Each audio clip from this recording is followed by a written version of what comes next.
हरे कृष्णा। तो श्रीमद् भागवतम का ये विशेष स्कंद है। प्रहलाद महाराज जो परम महाभागवत हैं उनका वर्णन हो रहा है और उनके दिव्य चरित्र को परीक्षित महाराज निमग्न होकर श्रवण कर रहे हैं। तो इस अध्याय में हम कई दिनों से श्रवण कर रहे हैं कि किस प्रकार प्रहलाद महाराज ने अपने जो सहपाठी थे उनको उपदेश प्रदान किया और उसके पश्चात उन्होंने पूछा कि आपने ये सब चीज़ें कहाँ से सीखी हैं। तो उसके पश्चात प्रहलाद महाराज कहते हैं कि मैंने अपने माता के गर्भ से ही ये जो सारा दिव्य ज्ञान है उसका श्रवण किया है या सीखा है। तो ऐसा वर्णन करते करते प्रहलाद महाराज कह रहे हैं कि ये जो जगत है ये नश्वर है, वो व्यक्ति को स्वीकार करना चाहिए। लंबे समय से हम कृष्ण भावना में होने के बावजूद भी हमें ये अनुभव नहीं होता है कि ये जगत नश्वर है और साथ ही साथ ये मेरा शरीर है वो एक निश्चित समय तक मेरे पास है और उस निश्चित समय के पश्चात उसका अंत होने वाला है। बल्कि प्रहलाद महाराज ने जो गर्भ में सीखा है उनको याद है सारी चीज़ें, लेकिन हमें पूछा जाए कि आप गर्भ से क्या सीखकर बाहर आए हो, तो हम तो पहले ये स्वीकार नहीं करेंगे कि मैं गर्भ के अंदर भी था। हाँ, कैसे हम सोच सकते, कभी याद करते हम कि मैं इतना छोटा सा माँ के गर्भ के अंदर एक कीड़े के भांति बैठा हुआ था, हाथ पांव सब ऐसे बंधे हुए थे और वहाँ इतने विपदा में था, इतने अधिक कष्ट में था कि वहाँ कृष्ण को पुकार रहा था कि हे कृष्ण, आप मुझे इस कष्टमय स्थिति से बाहर निकालिए और बाहर आकर क्या करूँगा, मैं आपको भूलूंगा नहीं, आपकी सेवा करूँगा, आपके नामों का उच्चारण करूँगा, आपके धाम की यात्रा करूँगा। लेकिन जैसे ही माता के गर्भ से हम बाहर आते हैं और बाहर आने के बाद ये भौतिक प्रकृति की जो हवा है वो इस प्रकार से है कि व्यक्ति आने के बाद तुरंत ही अपनी जो पहचान है वो शरीर से करने लगता है। वो ये भूल जाता है, देह आत्मबुद्धि, देह के प्रति ही आत्मबुद्धि कर लेता है। वो ये भूल जाता है कि मैं एक आत्मा हूँ और वो ये समझने लगता है कि मैं ये देह हूँ और पूरा जीवन अपने शरीर को ही सर्वे सर्वा मान लेता है और उसी के ही भरण पोषण में इंद्रियों को प्राप्त, जो शरीर को प्राप्त जो इंद्रियां हैं उनको तृप्त करने में अपना पूरा जो जीवन है बिता देता है। तो इसलिए यही अज्ञान हमारे दुख का कारण है। इसलिए यहाँ कहते हैं, प्रभुपाद ने तात्पर्य में कई चीज़ों का वर्णन किया है और बारंबार प्रभुपाद कहते हैं कि ये शरीर के कारण ही हमें अत्यधिक कष्ट प्राप्त हो रहे हैं। इसलिए फिर ये शरीर, लेकिन हमें ये आशा है, क्या आशा है कि एक दिन मैं सुख अनुभव करूंगा या पूर्णतः सुखी हो जाऊंगा। हाँ, लेकिन इस बद्ध जगत में या बद्ध जीवन में इस शरीर के साथ इतना गहरा संबंध हम बना लेते हैं कि इस भावना से हम अलग ही नहीं हो सकते। हाँ, कि मैं ये शरीर नहीं हूँ, मैं आत्मा हूँ। और भक्ति में कई साल बिताने के बाद भी हम सोचते रहते कि अरे ये व्यक्ति अभी कोई व्यास आसन पे बैठता है तो सोचने लगते कि हाँ ये शुरू करेगा कि हम ये शरीर नहीं है, आत्मा है। तो प्रभुपाद जब दिल्ली में थे, प्रवचन दे रहे थे और आपने कई सारे विदेशी भक्तों के साथ प्रभुपाद आए थे भारत, तो लंबे समय तक भक्तों ने सुना था बार बार प्रभुपाद से कि आप ये शरीर नहीं हो, आप आत्मा हो। तो प्रभुपाद के भक्तों को लगा कि अभी प्रभुपाद आप थोड़ा आगे कुछ बताइए। प्रवचन से पहले प्रभुपाद को भक्तों ने कहा, क्या प्रभुपाद आज भी आप वो बताने जा रहे हैं? दिल्ली में जब कैनॉट प्लेस है वहाँ LIC ग्राउंड हुआ करता था, जहाँ प्रभुपाद को सुनने के लिए 10 हज़ार से ज़्यादा लोग आया करते थे। तो प्रवचन से पहले ही भक्तों ने कहा, प्रभुपाद वो कई दिनों का प्रोग्राम था, तो भक्तों ने कहा आप आज भी आत्मा और शरीर के बारे में बोलने वाले हैं, वही सुनना पड़ेगा हमें आज, और आगे कुछ और नहीं जाओगे आप।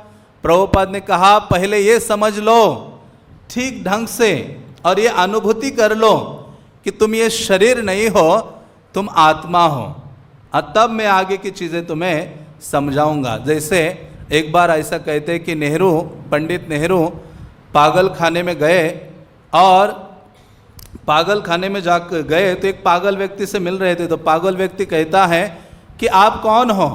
तो पंडित नेहरू कहते हैं मैं क्या हूँ, भारत का प्राइम मिनिस्टर हूँ। तो पागल व्यक्ति कहता है मैं जब बाहर था ना, मैं भी यही कहता था। मतलब तो उसी प्रकार से इतना पहचान अपनी इतनी हमने बना ली है कि मैं ये शरीर नहीं हूँ। इस पहचान से हम अलग नहीं हो सकते। जयपता का महाराज एक बार प्रवचन दे रहे थे, तो वह अपने प्रवचन में कह रहे थे कि जो एग्ज़ाम्स होती हैं स्कूलों में, या किसी को नाम लिखना होता है, तो वह ये प्रश्न होता है तोमार परिचय की, आपका परिचय क्या है? तो परिचय हम तो अपने शरीर से ही देते हैं, रूप रंग वर्ण गांव जो भी हैं, इन चीज़ों का वर्णन करते हैं। तो इसलिए देखा जाए कि धीरे धीरे हमारा ये जो पहचान है शरीर के साथ, हाँ, उससे हमें अलग होना होगा, और हमें ये जानना होगा कि मैं वास्तव में कृष्ण का क्या हूँ, एक अंश हूँ। और इतना सरल नहीं है कि जब तक प्रीति न, ऋषभदेव कहते हैं जब तक वासुदेव के प्रति प्रीति की भावना नहीं आएगी तब तक ये देहात्म बुद्धि जाएगी नहीं। हाँ, तो ये देहात्म बुद्धि तभी जाएगी जब हमारी भगवान वासुदेव के प्रति जो अनन्य प्रेम की भावना है वो हृदय में उदित नहीं होगी। इसलिए ये जो अभ्यास है श्रील प्रभुपाद ने दिया है उसको बहुत ही दृढ़ता से और गंभीरता से करना होगा, और वो मृत्यु के मतलब अंतिम श्वास तक करना होगा। तभी हम ये धीरे धीरे इस देहात्म भावना से अपने आप को ऊपर उठा पाएंगे। ये जो इंद्र है, स्वर्ग में रहने वाला इंद्र जो राजा, वो भी भगवान का भक्त है, लेकिन जब उनको सुअर की योनि प्राप्त हुई तो भी वो अपनी पहचान से वो हटना नहीं चाह रहा था, वो अपने शरीर से दूर नहीं होना चाह रहा था। तो हम तो मनुष्य प्राणी हैं और यहाँ कई प्रकार के भोगों में लगे हुए हैं, सुख की खोज में लगे हैं। तो हमारे लिए कितना कठिन है कि इस देहात्म बुद्धि से बाहर निकलना। इसलिए श्रील प्रभुपाद कहते हैं कि ये सबसे बड़ा अज्ञान है कि हम अपने आप को शरीर मान बैठे हैं, और लेकिन ये भूल गए हैं कि ये शरीर मेरे पास थोड़े समय के लिए है। भक्तगण कहते हैं कि ये शरीर बहुत कुछ समय के लिए हमारे पास है, और ये जो मृत्यु है वो आकर हमारे शरीर को छीन सकती है। भगवान कहते हैं मृत्यु सर्व हरशाहम, कभी हम याद नहीं करते हैं मृत्यु। तो इस्कॉन के भक्तों के लिए मृत्यु शब्द तो रसगुल्ले के समान है। हाँ, मृत्यु हम तीन चीज़ें तो सबसे ज़्यादा सुनते हैं। एक तो मृत्यु शब्द बहुत बार सुनते हैं, नाम के बारे में बहुत बार सुनते हैं, और काम के बारे में बहुत चर्चा करते हैं। तो अधिकतर सारे जो प्रवचन हैं, कथाएं हैं, इन तीनों के इर्द गिर्द घूमती रहती हैं। तो हो सकता है कि ये बार बार सुनने मात्र से हम बहुत उसको हल्का ले लेते हैं, लेकिन भगवान क्या कहते हैं, मामुप्यत्य पुनर्जन्म दुखालयम अशाश्वतम।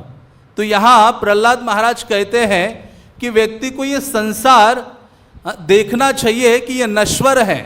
इस संसार को ही ना देखे, बल्कि सबसे पहले अपने आप को देखे कि जिस शरीर को मैंने धारण किया है वो लंबे समय के लिए मेरे पास नहीं है। ये एक किराए का घर है और कुछ समय के पश्चात ये मुझे खाली करना होगा, या मृत्यु क्या करेगा, इस शरीर को मुझसे दूर ले जाएगा। इसी कारण से महाभारत कहता है धर्मो ही तेषाम आदिको विशेषो, कि हमारे पास भगवान को जानने के लिए वो बुद्धि है, हाँ, जिसका हमें इस्तेमाल करना चाहिए। और जब हम भगवान को समझने लगेंगे, भगवान के प्रति प्रेम करने लगेंगे, उतनी ही मात्रा में ये देह के प्रति जो आसक्ति है वो हमारे हृदय से कम होने लगेगी। इसलिए श्रील प्रभुपाद एक तात्पर्य में कहते हैं, कृपण वो व्यक्ति है जो केवल इस देहात्म बुद्धि के कारण इंद्रिय तृप्ति में अपना जीवन बिता देता है। वो व्यक्ति कृपण है, कंजूस है। लेकिन यह ब्राह्मण या पंडित कौन है? जो व्यक्ति अपने जीवन के परम लक्ष्य को जानता है और भगवान की सेवा में नियुक्त होता है। हाँ, शास्त्रों में एक श्लोक आता है जिसमें कहते हैं सोपान भूतम मोक्षश्च मानुषम प्राप्य दुर्लभम यस्तारयति नात्मानम तस्मात् पाप तरत्र कह। कहते हैं सोपान भूतम मोक्षश, कि ये जो शरीर है ठीक है, नश्वर है और जल्दी हमारे हमसे दूर होने वाला है। जैसे प्रहलाद महाराज ने जब अपने सहपाठियों को शिक्षा देना शुरू किया तो उन्होंने कहा था दुर्लभम मानुषम जन्म तदपि अध्रुवम अर्थदम, कि ये दुर्लभ मनुष्य देह है लेकिन कुछ समय के लिए है, परंतु क्या है? अर्थदम है, ये बहुत बड़ी वस्तु देने वाला है। तो उसी प्रकार से ये पद्म पुराण आदि का श्लोक है जिसमें कहते हैं सोपान भूतम मोक्षश, कि मोक्ष प्राप्त करने के लिए, भगवान को प्राप्त करने के लिए ये जो मनुष्य देह है ये सीढ़ी के समान है और ऐसा मनुष्य देह अत्यंत दुर्लभ है। यस तारयति नात्मानम तस्मात् पाप तरत्र कहो, कि जो व्यक्ति इस मनुष्य जीवन का लाभ नहीं उठाता उससे अधिक पापी व्यक्ति कोई नहीं है।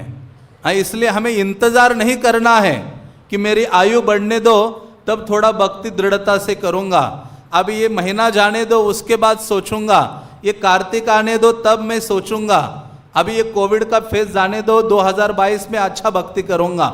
कहते हैं इंतजार मत करो। जैसे वो वहाँ माता जी का दर्शन करने जाते हैं ना जय माता दी के लिए, तो सब लोग चिल्लाते हैं चलो बुलावा आया है, माता ने बुलाया है। उसी प्रकार से हमारे लिए भी बुलावा आया है और काल और मृत्यु ने हमें जल्दी बुला रहा है। तो इसलिए कहते हैं कि इंतजार नहीं करना चाहिए, वेट नहीं करो। पद्म पुराण में और एक श्लोक है जिसमें कहते हैं यावत तिष्ठति देहोयम तावत तत्व समाभ्यसेत संदीप्त कोश भवने कूपम खनति दुर्मति। कहते हैं ऐसा व्यक्ति दुर्मति वाला है, दुर्बुद्धि वाला है कि यावत तिष्ठति देहोयम, जब तक ये शरीर ठीक ठाक है तब तक हमें क्या करना चाहिए?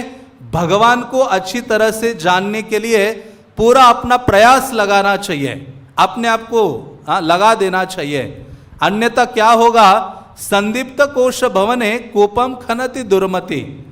वो कहते हैं कि जिस प्रकार से एक घर में आग लग जाती है और व्यक्ति उस समय सोचता है कि अभी क्या खुदाई करूं, कुएं की खुदाई करता हूं, पानी निकालता और जो आग लगी हुई है उसको बुझाता हूं।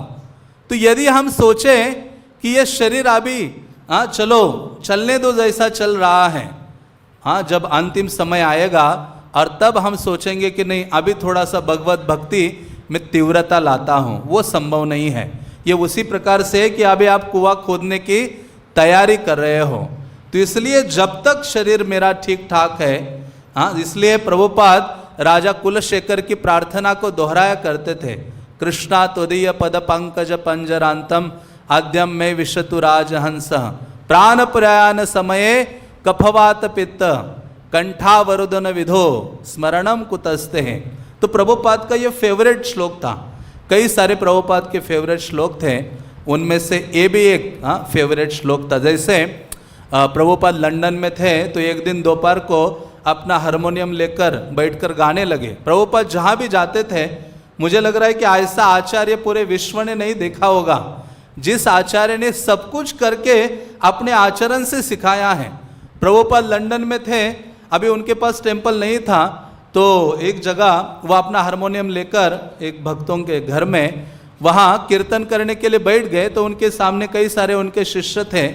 तो प्रभुपाद ने वहाँ यमुना माता जी भी सामने थी। जब प्रभुपाद अभी कीर्तन शुरू करने वाले थे तो उस समय प्रभुपाद ने पूछा, यमुना तुम्हारा फेवरेट सॉन्ग कौन सा है या फेवरेट श्लोकाज कौन से हैं?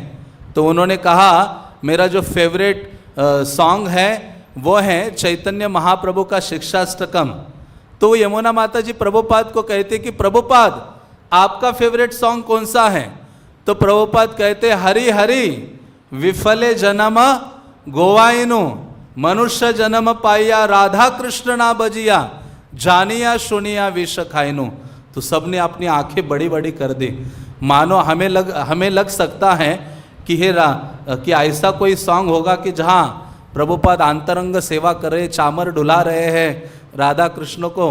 हाँ, लेकिन प्रभुपाद क्या कह रहे हैं, मेरा फेवरेट सॉन्ग कौन सा है कि हरि हरि विफले जन्म गवाइनु, कि हरि मैंने अपना ये जो जीवन है विफल गवा दिया है। हाँ, राधा कृष्ण की सेवा नहीं की, मनुष्य जीवन प्राप्त करने के पश्चात भी मैंने क्या किया है, जानिया सुनिया विष खाइनु। और ये विष क्या है, विषयों का भोग करना ही क्या है, विष है।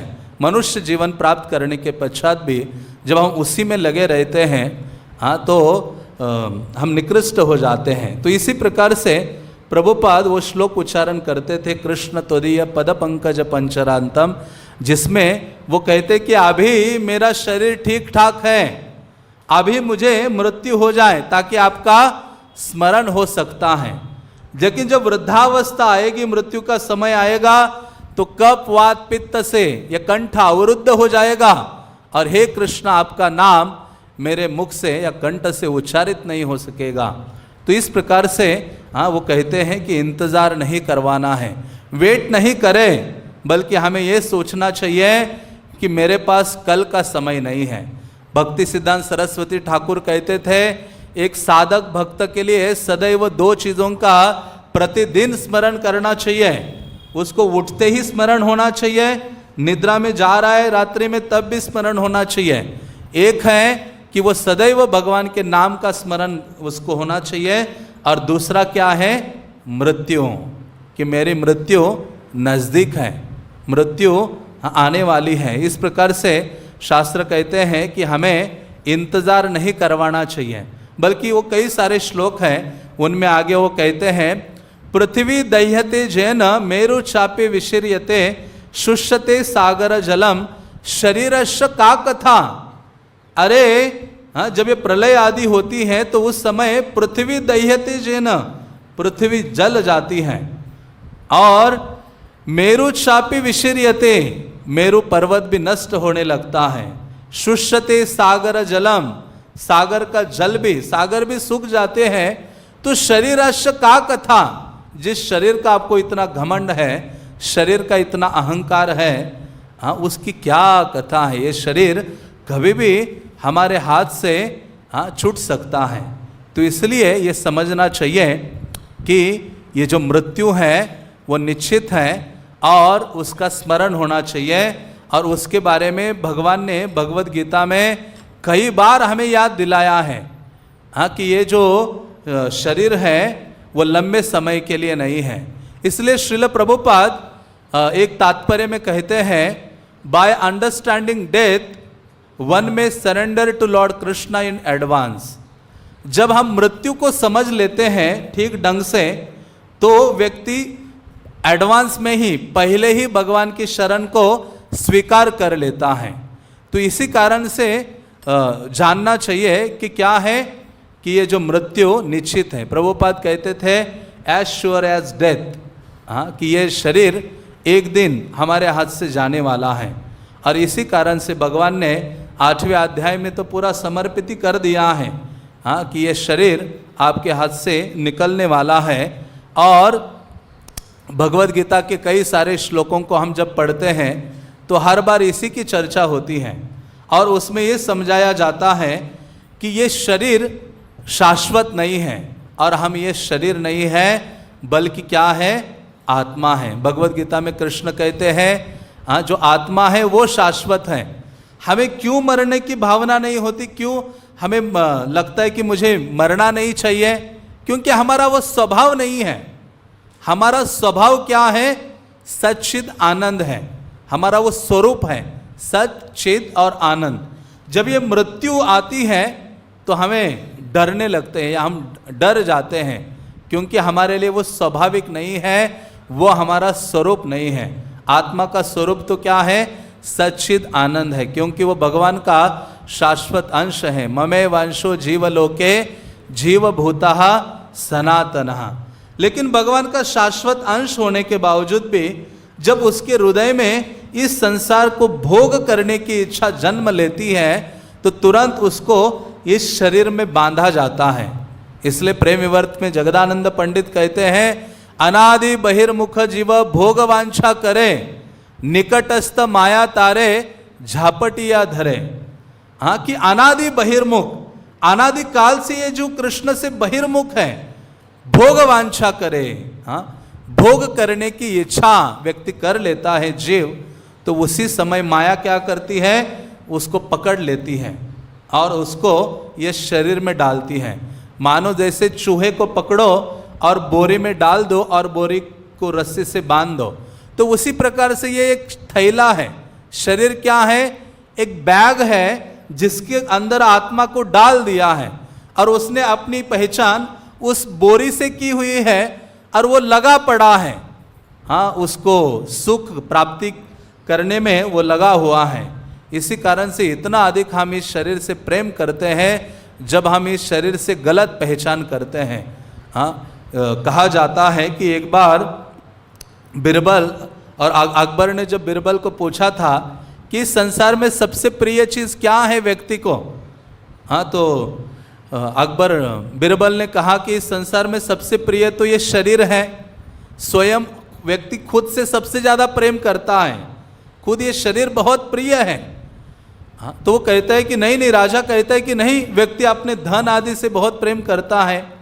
लेकिन वो कहते हैं कि कल मैं आपको समझाता हूँ कि शरीर से कितना प्रीति है।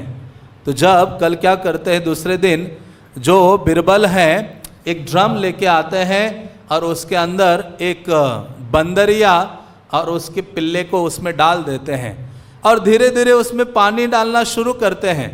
जैसे जैसे पानी डाला जाता है, पानी का लेवल ऊपर आने लगता है, तो जो बंदरिया है अपने पिल्ले को लेकर थोड़ा सा यहाँ छाती में पकड़ती है, जल ऊपर आता है तो थोड़ा कंधे में रख लेती है, और जल ऊपर आता है तो अपने सर में रखती है। लेकिन जब जल, तो ये सारी चीज़ें राजा और वो बिरबल देख रहा था।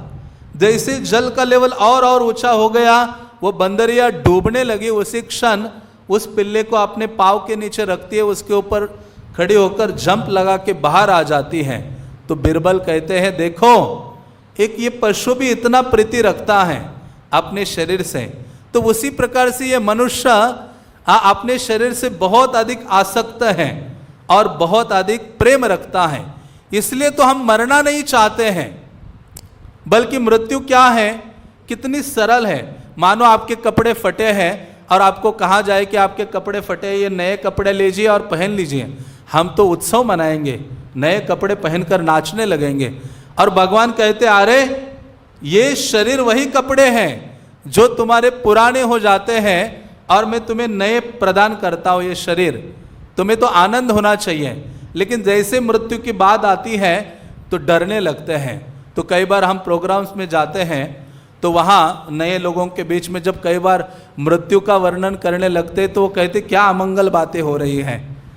हाँ, मृत्यु का, इस्कॉन के भक्त जहाँ जाते हैं तो वो किस चीज़ को लेकर आते हैं, मृत्यु को लाएंगे ही लाएंगे। जन्म मृत्यु जरा व्याधि, ये उनका सबसे बड़ा हथियार है, जिसके द्वारा आसक्ति को क्या करते हैं, काटने का प्रयास करते हैं, कर्म ग्रंथि को तोड़ने का प्रयास करते हैं। तो उस प्रकार से लोग सोचते ये सब अमंगल बातें, मृत्यु के बारे में हमें नहीं सुनना है, कुछ और सुनाओ जो हमें अच्छा लगता है। हाँ, तो लेकिन वास्तव में ये कड़वा सच है कि ये जो मृत्यु है हमारी सारी आसक्तियों को हमसे छीन लेता है। इसी कारण से उसके बारे में सुनना हमें अच्छा नहीं लगता है। भगवान तो कहते वासांश जीर्णानि यथा विहाय। हाँ, मृत्यु तो वो चीज़ है जैसे वस्त्र हम बदलते हैं, लेकिन मृत्यु तो एक ही बार हमें आती है, लाइफ में एक ही बार उसका अनुभव होता है, लेकिन उसमें भी इतना अधिक डर है।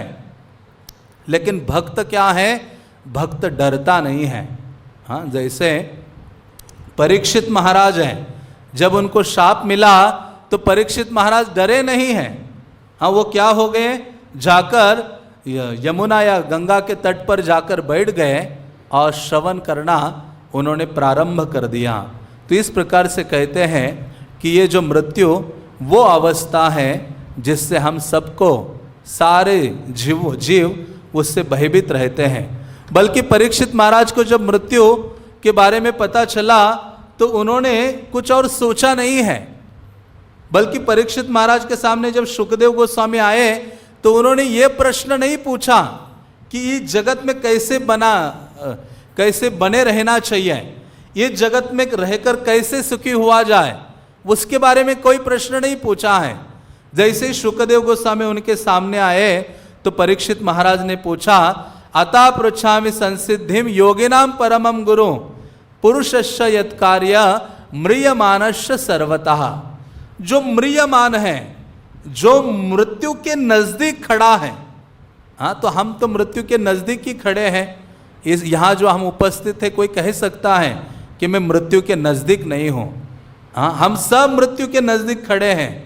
हाँ, लेकिन हमें पता नहीं है कि हमारी मृत्यु कब होने वाली है। तो परीक्षित महाराज ने तो ये प्रश्न पूछा, जो म्रियमान व्यक्ति है उसके लिए क्या करना चाहिए?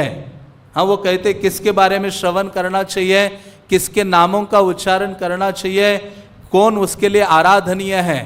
तो इस प्रकार से परीक्षित महाराज वो प्रश्न पूछते हैं, क्योंकि परीक्षित महाराज जानते हैं कि हम जीवित रहने के लिए नहीं बने हैं, हम किसके लिए बने हैं? मरने के लिए बने हैं। वो भौतिक जगत में वो कहते ना, हम बने तुम बने, हाँ, एक दूसरे के लिए। लेकिन ऐसा कुछ नहीं है, हम बने तुम बने मरने के लिए। ऐसा कोई बचा है कि हम और तुम एक साथ जीवित रहें? पॉसिबल नहीं है। हम तो केवल मृत्यु के लिए बने हैं। और ऐसी जो मृत्यु है वो बहुत दर्दनाक है, बहुत वेदनामय है। श्रीमद् भागवतम में हम पढ़ते 3 स्कंद में, जहाँ कपिल देव वर्णन करते हैं, उस मृत्यु का वर्णन करते हैं। तो इसलिए श्रील प्रभुपाद एक बार प्रवचन दे रहे थे, तो उस प्रवचन में कहते हैं कि किसी का जन्म होता है तो आनंदित होने की आवश्यकता नहीं है। कोई जन्म को हम देखें तो समझ लेना चाहिए कि मृत्यु ने जन्म लिया है। प्रभुपाद ऐसा कहते हैं कि कोई बालक जन्म लिया है तो साथ ही साथ हमें देखना चाहिए कि केवल वो अकेला जन्म नहीं लिया है, उसके साथ कौन जन्म लिया है? मृत्यु भी जन्म लिया है। हाँ, इसलिए जब देवकी का वध करने वाले थे जो कंस हैं, उस समय वसुदेव उनको कहते कि अरे मृत्यु तो जन्म के साथ जन्म लेती हैं, और हमारी आयु जितनी बड़ी है, चाहे हम 50 साल के हुए हैं, 55 साल के हुए हैं, तो उतने साल मानो हमारी मृत्यु हो गई है। तो इस प्रकार से वो प्रभुपाद कहते हैं कि हमें आनंदित नहीं होना चाहिए, बल्कि जन्मदिन आता है तो हम आनंदित हो जाते हैं, इतना आनंदित होते हैं बल्कि हमें उस दिन रोना चाहिए। हाँ, सारी मोमबत्तियाँ जलाते हैं, मानो 10 साल का हुआ है कोई बच्चा, 10 मोमबत्ती जला के फूंकता है, तो उसको सोचना चाहिए कि 10 साल मैंने फूंक दिया है, ऐसे ही बर्बाद कर दिया है। उस दिन बल्कि एकांत में जाके क्रंदन करना चाहिए। 50 साल हो गए शरीर को, 60 साल हो गए हैं, हाँ, उस दिन रोना चाहिए, और अधिक से अधिक क्या करना चाहिए? भगवान नाम का उच्चारण करना चाहिए। हरे कृष्णा कृष्णा कृष्णा हरे हरे, हरे राम राम राम हरे हरे। प्रभुपाद कहते हैं जो मृत्यु है वो हमारा कांस्टेंट पार्टनर है, जो हमेशा हमारे साथ रहता है। इसलिए गीता में कृष्ण कहते जातस्यहि ध्रुव मृत्युम, जिसमें जन्म लिया है उसका मृत्यु निश्चित है। अंतवंतम, हाँ, वो कहते हैं कि हमारा अंत भी निश्चित है। इस प्रकार से हमें ये सोचना नहीं चाहिए और जीवित रहने के लिए कदापि प्रयास नहीं करना चाहिए। प्रभुपाद इस तात्पर्य में कहते हैं कि हमें प्रयास करना चाहिए केवल भगवान को समझने के लिए, और भगवान को समझ सकते हैं उनके भक्तों के माध्यम से। हाँ, प्रामाणिक गुरु का आश्रय लेकर उनके आदेशों का पालन करके ही व्यक्ति परम भगवान को समझ सकता है। लेकिन मृत्यु से हमें बचने के लिए पूरा अपना शक्ति, सामर्थ्य, बुद्धि, योग्यता को खर्च नहीं करना चाहिए, क्योंकि ये जो मृत्यु है वो आना निश्चित है। इसलिए, लेकिन ये कैसी विपदा है कि कभी हमें खुद को नहीं लगता है कि मैं मरने वाला हूँ। अभी इतना बड़ा भयावह कोविड आके चला गया, लेकिन आज भी इतना कन्विक्शन है हमारे हार्ट में या मेरे हार्ट में कि मैं नहीं मरने वाला।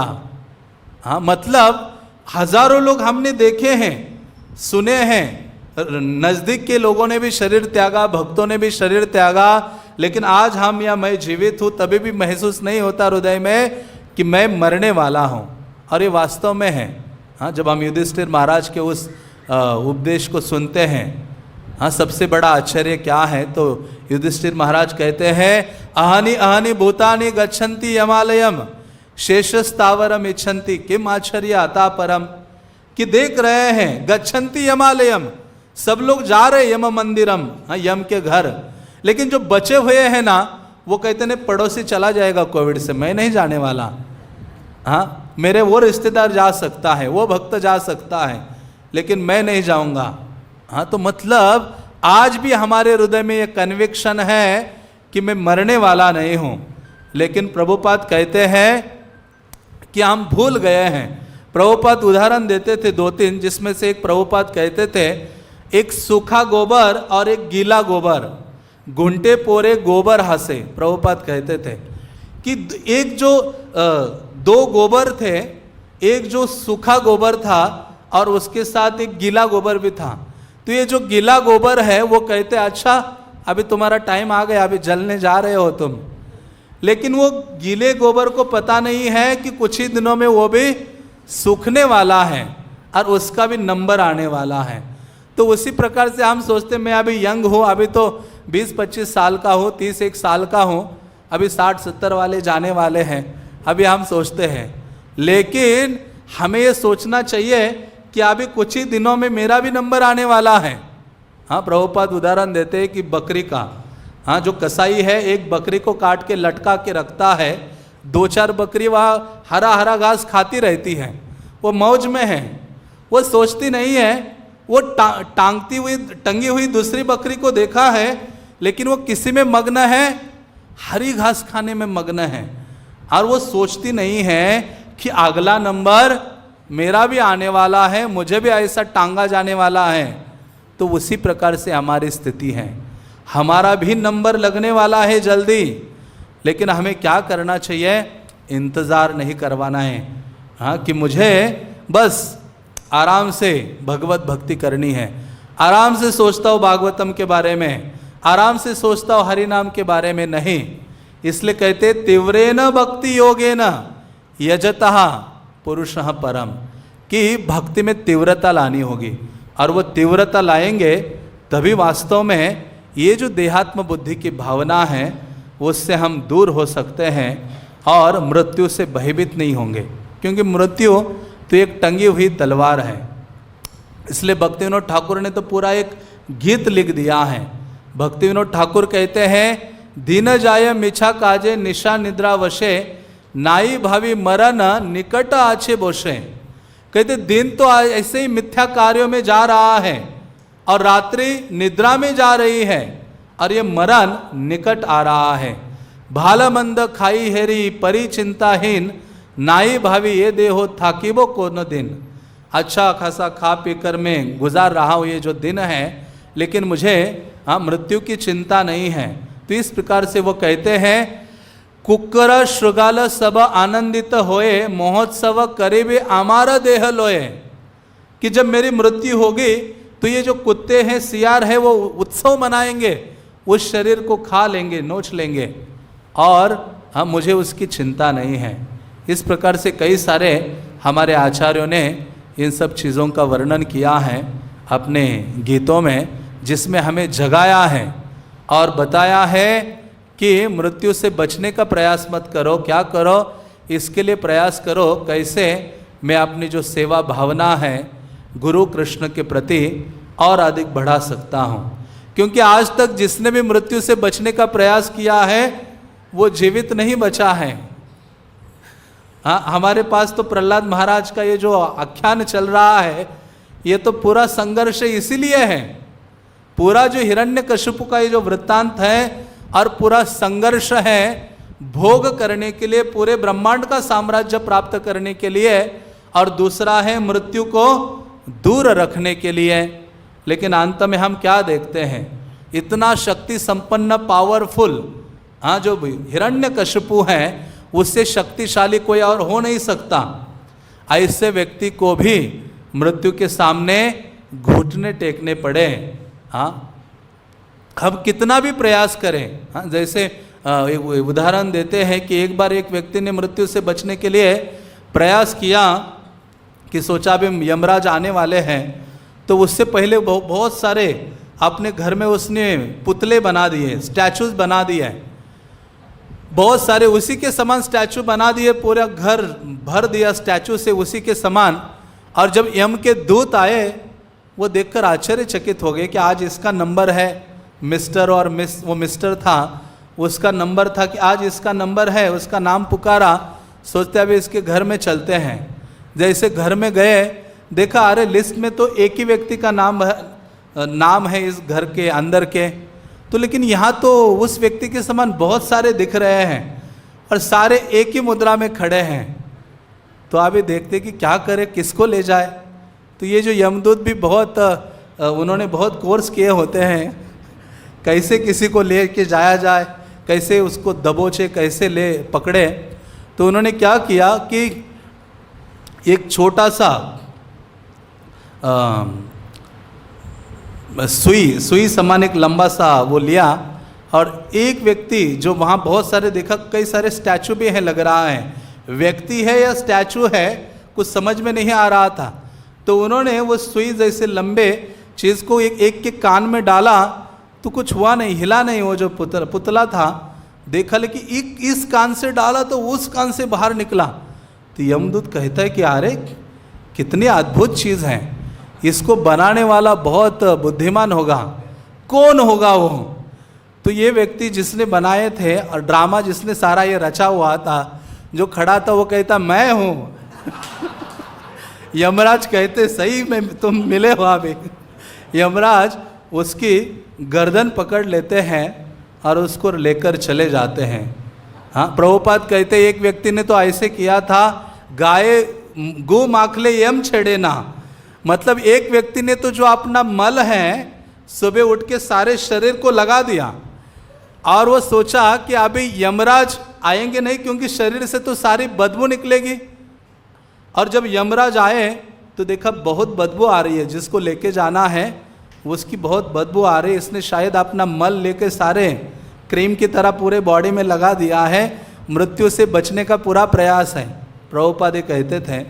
तो फिर यमदूत ने क्या किया, यमदूत सोचते कैसे करें, तो यमदूतों ने एक सुअर को ले आए हैं। अभी सुअर जिसका तो उसके लिए तो फीस्ट है, हाँ, सूसू करती इति सुकर, हाँ, मतलब उसको आप सूसू करते हुए चलता है ना, सूंघते हुए चलता है, जहाँ अच्छी सुगंध आ जाए। हमारे लिए जो सबसे निकृष्ट है वो उसके लिए सर्वोत्कृष्ट है। और ऐसा सुकर जब चल आया, देखा सुगंध आ गई, अच्छा यहाँ तो पूरा फिस्ट का पहाड़ खड़ा हुआ है। और वो गया और उसने क्या कर दिया, सुअर ने चाटना शुरू कर दिया, और उसको यमदूत हाँ लेके निकल पड़ते हैं। कंस ने भी पूरा प्रयास किया था, और मतलब जितना प्रयास करते, कंस ने इतना जल्दी जल्दी सारे बच्चों को मारा, मतलब बच्चों को जल्दी मार रहा था, इसका अर्थ है वो जल्दी मृत्यु को आमंत्रित कर रहा था। तो सारे शास्त्र इस चीज़ से भरे पड़े हैं कि हम जितना मृत्यु से बचने का प्रयास करेंगे, उतना ये जो मृत्यु है हमारे नज़दीक होगा। इसलिए हमें ये जानना चाहिए कि ये नश्वर अशाश्वत शरीर हैं, और इसी कारण से शास्त्र कहते हैं साधु संग का सबसे पहला और सर्वोत्कृष्ट रिजल्ट क्या है। कहते हैं सत्संग का सबसे बड़ा रिजल्ट, परिणाम यह है कि व्यक्ति को ये अनुभूति आनी चाहिए कि ये संसार नश्वर है, और ये शरीर क्या है जिसको मैं धारण किया हूँ, ये भी नश्वर है, जल्द ही खत्म होने वाला है। ये अनुभूति किसी साधु संग में या सत्संग में प्राप्त की है, तो वास्तव में उस व्यक्ति ने सत्संग किया है या साधु संग किया है, ऐसा शास्त्र कहते हैं। तो इस प्रकार से ये जो मृत्यु है जो हमें ये सिखाता है कि हमारे पास ये शरीर लंबे समय के लिए नहीं है। और ये मृत्यु क्या है? कृष्ण कहते मैं स्वयं मृत्यु हूँ। कालोस्मि लोक क्षयकृत प्रवृद्ध। ये कुरुक्षेत्र के युद्ध में मैं काल के रूप में आया हूँ और सबका विनाश करने वाला हूँ। मृत्यु सर्वारसाहम, गीता में कृष्ण कहते मृत्यु के रूप में मैं आपकी सारी जो आसक्तियाँ हैं सबको हर लेता हूँ। तो इस प्रकार से वो जबरदस्ती आसक्तियों को छीनने से पूर्व ही हमें इन चीज़ों से अनासक्त हो जाना चाहिए। हाँ, और कृष्ण के प्रति आसक्त हो जाना चाहिए। जितना कृष्ण के प्रति आसक्त होंगे उतनी ही मात्रा में इस शरीर आदि के प्रति, संसार के प्रति अनासक्त हो जाएंगे। इसलिए आसक्ति कैसे बढ़ेगी भगवान के प्रति? हम जितना अधिक कृष्ण भावना के कार्य करते रहेंगे तो हमारी आसक्ति भगवान के लिए बढ़ेगी। क्योंकि जो भक्त है वो मृत्यु से डरता नहीं है, उसको मृत्यु और जीवन एक समान है। मृत्यु के समय भी वो कृष्ण का स्मरण करता है या मृत्यु के बाद भी वो कृष्ण की सेवा में उसको लगना है, और जब तक जीवन उसके पास है तब भी वो कृष्ण की सेवा में नियुक्त रहता है। जो अभक्त है वो मृत्यु से डरता है। लेकिन मृत्यु हमारे लिए क्या है?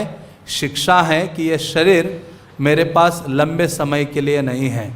इसलिए शरीर के लिए तो ये मृत्यु है, लेकिन भागवतम में कहते कि आत्मा के लिए क्या मृत्यु है? आत्मा के लिए मृत्यु है कृष्ण का विस्मरण होना।